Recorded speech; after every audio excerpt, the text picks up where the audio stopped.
इस अधूरे राम मंदिर के उद्घाटन में कांग्रेस पार्टी 22 जनवरी को क्यों नहीं जा रही है? और क्या कांग्रेस आपकी हितैषी है या नहीं? और और एक बात और है कि जो लोग ये नारा लगाते हैं और कहते हैं कि अखिलेश हमारे भैया हैं, ये नारा बोलते हैं, जो अखिलेश का दम भरते हैं, आखिर इस वक्त तुम्हारा हितैषी कौन है? इस वीडियो को पूरा लास्ट तक ज़रूर देखें। थोड़ी सी वीडियो देखकर ये न समझकर आप वीडियो छोड़कर चले जाएं कि मैं समझ गया कि इस वीडियो में या इसमें क्या कहा गया है। इस वीडियो के बीच में और आखिर में बड़ी पॉइंट की बात कही गई है, लेकिन जब पूरा सुनेंगे आप इस वीडियो को तभी जाकर समझेंगे कि इस दौर में आपको चाहने वाला आपका हितैषी कौन है। तो साथियों, सियासी अड्डा में आप सभी का स्वागत करते हैं। मैं हूं आपके साथ ज़िया खान।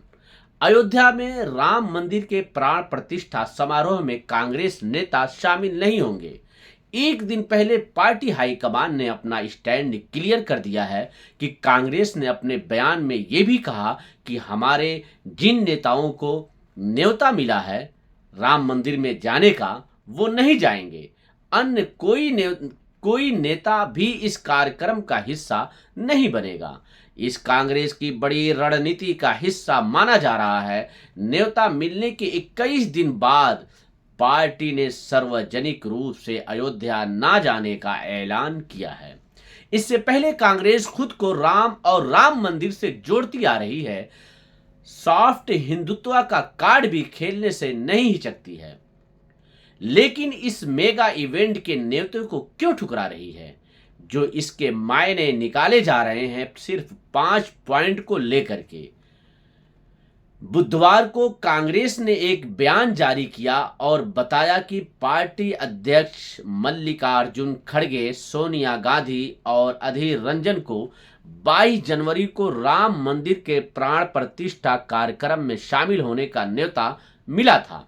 चूंकि ये बीजेपी और आरएसएस का इवेंट है और चुनावी लाभ के लिए अधूरे मंदिर का उद्घाटन किया जा रहा है, इसलिए कांग्रेस पार्टी न्योते को सम्मान अस्वीकार करती है। कांग्रेस पार्टी से कोई नेता अयोध्या के कार्यक्रम में नहीं जाएगा।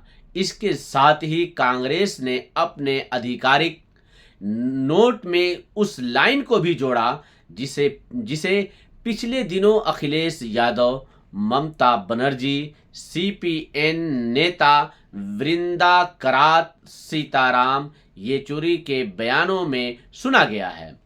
कांग्रेस ने भी उसी लाइन को दोहराया है और धर्म को एक निजी मसला बताकर किनारा किया है।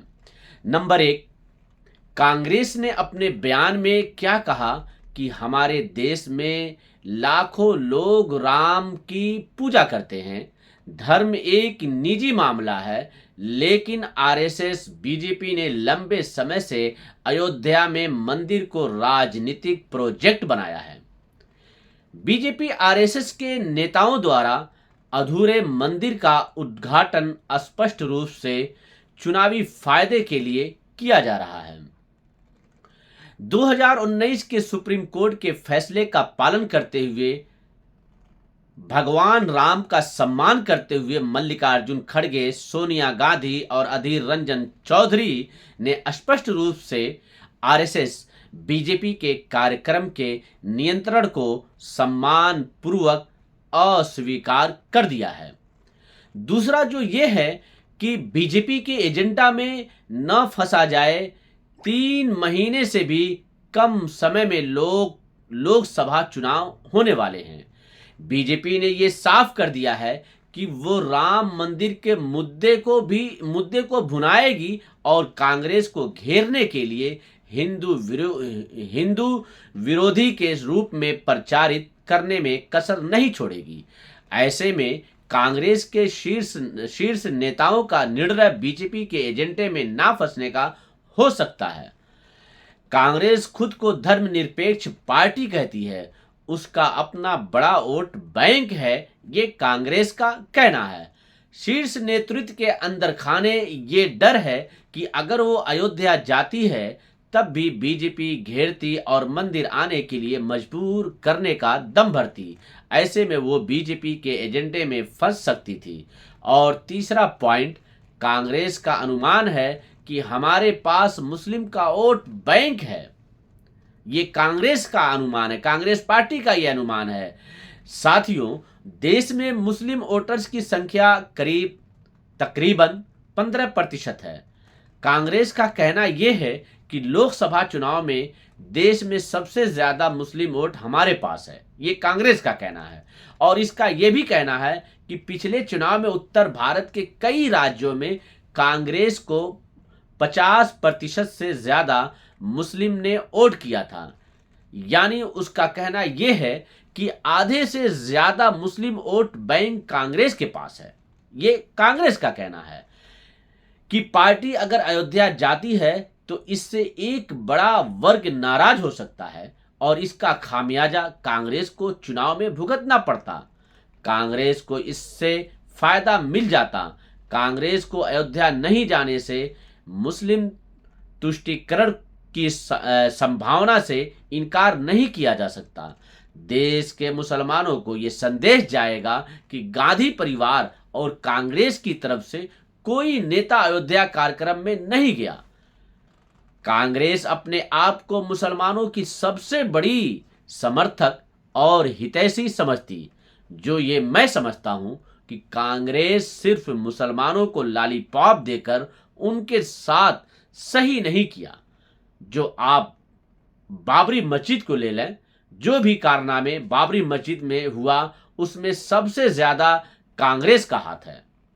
चौथा पॉइंट, कांग्रेस ये भी कहती है कि राम मंदिर के कार्यक्रम में न जाने का फैसला सोच समझ कर लिया गया, जिससे मुसलमान ये समझेंगे कि हम अब भी मुसलमानों के साथ हैं और उनके हितैषी हैं।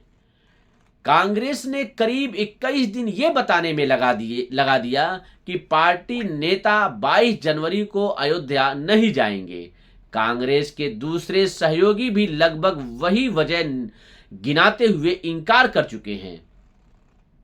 इतिहास को देखा जाए तो 90 के दशक में कांग्रेस ने अपने घोषणा पत्र में कानूनी तरीके या बातचीत के जरिए राम मंदिर निर्माण के लिए हामी भरी थी।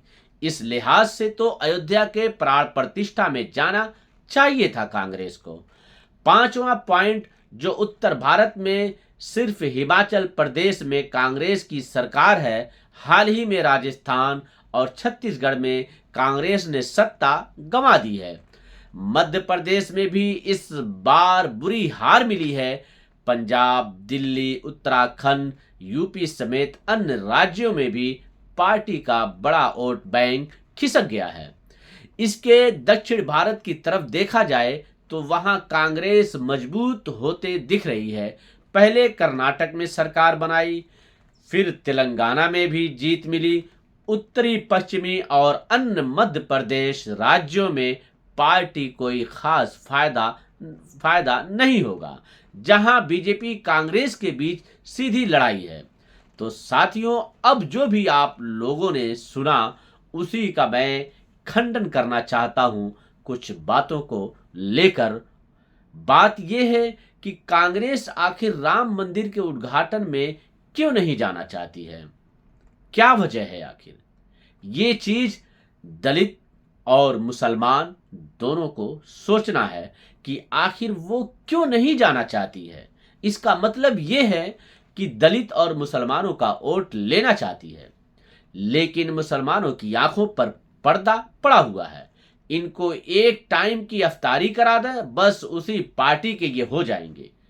अब आप ही लोग बताएं कि जब बाबरी मस्जिद का जब ताला लगा हुआ था, उसका केस चल रहा था, कानूनी कार्रवाई चल रही थी, तो डीएम के परमिशन के बगैर ताला तोड़ा गया और चुपके से मूर्त रख दी गई और इसके बाद इनका पूजा पाठ चालू हो गया। फिर उसके बाद वक्त गुजरता गया और वो काला दिन जब बाबरी मस्जिद को 6 दिसंबर 1992 को किसी की आस्था को गला घोट दिया गया। आखिरी इस काम को अंजाम किसकी हुकूमत में हुआ, बताएं। ये सब कांग्रेस के दौर में ही हुआ। और क्या ये बताएं, कांग्रेस आपका हितैषी कैसे हो सकता? तुम्हारी हितैषी, तुम्हारा हमदर्द कोई नहीं है। तुम्हें खुद अपने आप को मजबूत करना पड़ेगा और तुमको खुद अपनी लीडरशिप बनानी पड़ेगी। और एक अफसोस बात कहने वाली ये है कि अपना लीडरशिप तो बना नहीं सके। कभी कांग्रेस के पैरों के नीचे जाके बैठोगे तो कभी मायावती, कभी मुलायम सिंह, भी मुलायम सिंह के बेटे अखिलेश सिंह, अखिलेश हमारे भैया हैं, ये नारा आप लोग लगाते हो और उनका दम भरते हो। और फिर इसके बाद जब अखिलेश के लड़के पैदा होंगे तब उनको आप अपना लीडर मानना। अगर हम लोगों में थोड़ी भी हया शर्म है तो अपनी लीडरशिप तैयार करो अपनी जुबान से। और आप लोग बोलते हो अपने ही लीडर को कि बीजेपी से मिला हुआ है और किसी पार्टी से सुने हो कि मेरा लीडर बीजेपी से मिला हुआ है। जो कि मिला हुआ है यानी वो अंदर से उससे मिला हुआ है, बीजेपी से मिला हुआ है, यानी सभी मिले हुए हैं। अभी मुसलमानों की बात आ जाए तो कोई नहीं बोलेगा। इसलिए मेरे भाइयों, आंख को खोलो और अपने लीडर को पार्लियामेंट में भेजो जो तुम्हारे हक और इंसाफ के लिए बात करे। इसी खबरों में इतना ही। मिलते हैं अगली खबरों के साथ। तब तक आप अपना ख्याल रखें।